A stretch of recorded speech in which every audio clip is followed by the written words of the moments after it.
Cześć wszystkim i witam po raz kolejny na moim kanale. W dzisiejszym filmie opowiem Wam o wszystkich znaczeniach przyimka po w języku polskim.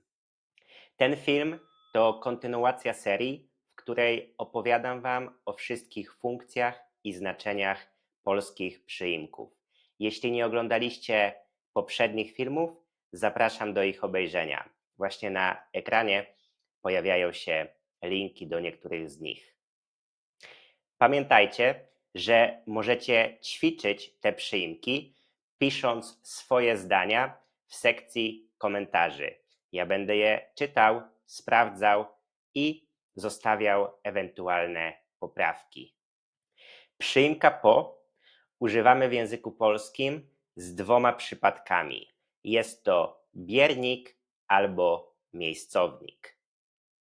I pierwsze znaczenie i kontekst, w którym używamy tego przyimka, to kiedy idziemy i jedziemy po kogoś albo po coś, dzwonimy po kogoś albo po coś, sięgamy po coś, na przykład sięgać po szklankę, czy wysyłamy kogoś po coś.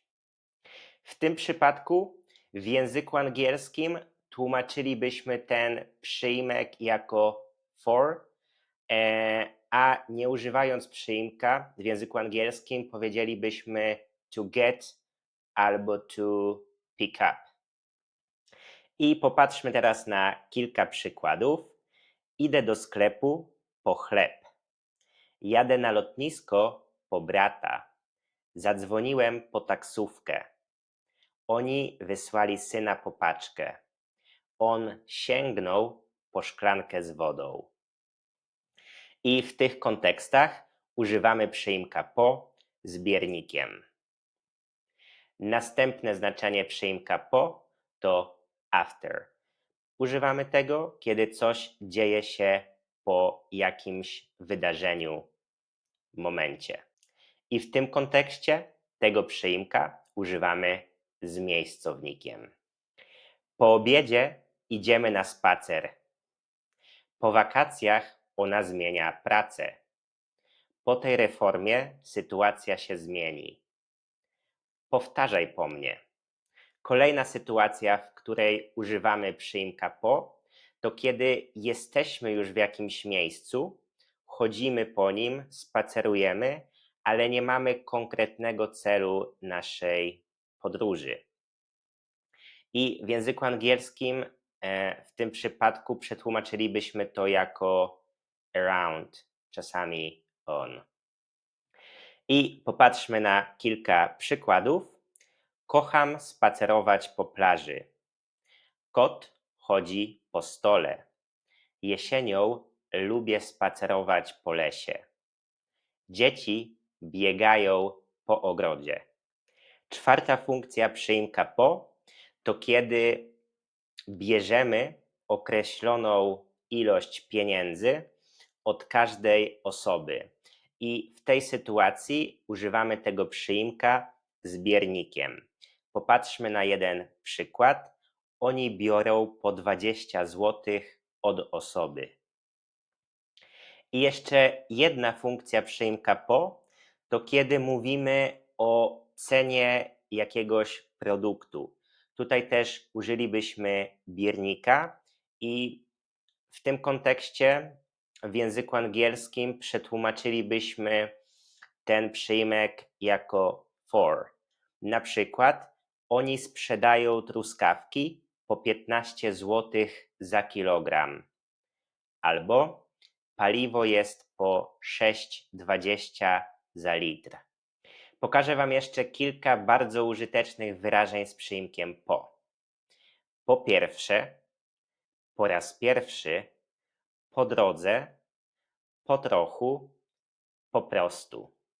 Mam nadzieję, że wszystko było dla Was jasne, ale jeśli macie jakieś wątpliwości, pytajcie w komentarzach. I na koniec, jak zawsze, przechodzimy do krótkiej praktyki. Mam dla Was jedno ćwiczenie i w tym ćwiczeniu Waszym zadaniem jest uzupełnienie zdań odpowiednią formą rzeczowników przymiotników, a czasami zaimków osobowych z nawiasów. Pamiętajcie, że przyimka po używamy albo z biernikiem, albo z miejscownikiem.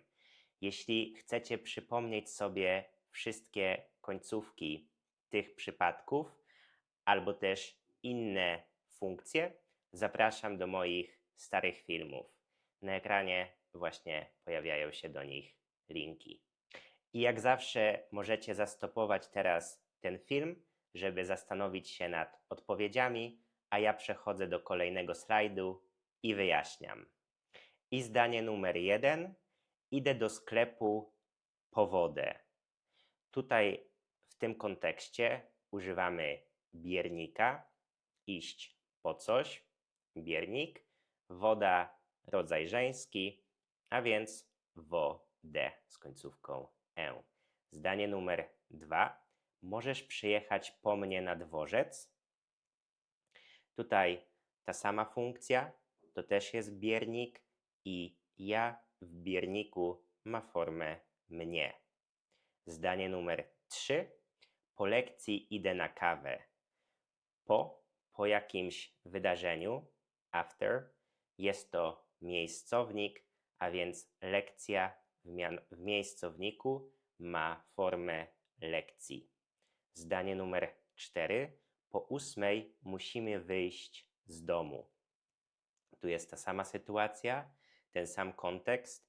8, rodzaj żeński, godzina, więc zawsze to będzie końcówka ej w miejscowniku. Zdanie numer 5. Ta kobieta sprzedaje jagody po 20 zł. Tutaj biernik, liczebnik, a więc bez zmian. Numer 6. Grupa turystów spaceruje po Starym Mieście. Tutaj spacerować po, pamiętacie, kiedy mamy jakiś ruch, ale nie mamy konkretnego celu, jest to miejscownik, a więc Stare Miasto, rodzaj nijaki, w miejscowniku Starym Mieście. Numer 7, taka sama sytuacja. Pies chodzi po pokoju. Miejscownik, pokój, rodzaj męski, a więc mamy końcówkę u. I zdanie numer 8. Musimy zadzwonić po mechanika. Tutaj dzwonimy po kogoś, pamiętacie, dzwonić po kogoś, iść po kogoś, wysyłać kogoś po coś. Jest to biernik, a więc mechanik, rodzaj męski, żywotny, a więc końcówka a. I to już wszystko na dzisiaj.